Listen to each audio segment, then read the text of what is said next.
The corruption in our nation is insane. It's so crazy, how we have this engineered division between U.S. citizens. Okay, you're either left or you're right.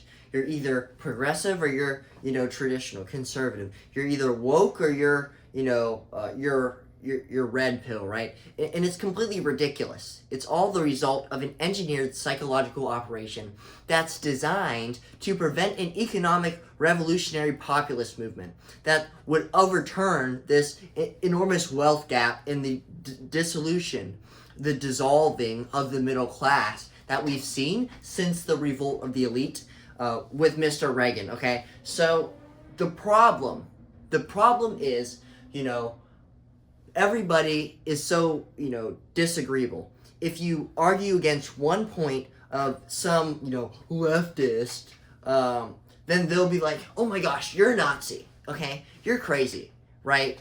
You're a Trump supporter, right? You're not on my tribe. We can't have that, right? Get them out of this protest, And then if you come to a conservative and say, we should raise the minimum wage to $30, and we should, cut social programs and all this, then they'll be like, yeah, we want social programs cut, but we can't accept you because you want higher minimum wage. You're a wokey. You're a lefty. And this is the entire, sort of division that benefits this renter's economy and this slavery that we all exist in, right? For the most part, the average consumer citizen is a slave in this economy, right? So it's unfortunate to see this dynamic emerging in the past 50 years, especially in light of these, technological advances that we've seen that completely change, what it means to be human. 100 years ago, what it meant to be human is quite different than what it means to be human today. In the 1920s, in 1926, the average human being was a farmer, right? And we're all used to this Western narrative, but in reality, 1926, if you're living in India, in Africa, China, most of Russia, okay, all of Africa, these continents had no modernization in the 1920s.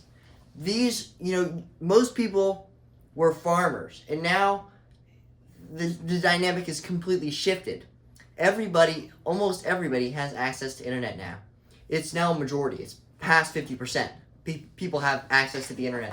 And the wealth of knowledge that this brings, and the tools that are on the internet. And this has, fundamentally changed what communication is.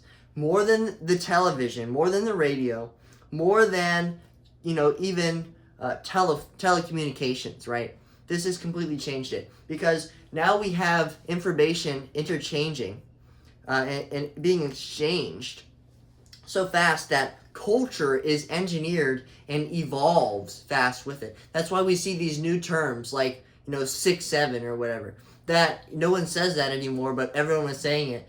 And older people are just like, oh, it's a new thing, And then we have, all these new trends that become literally a part of the entire culture, and then they just fade away.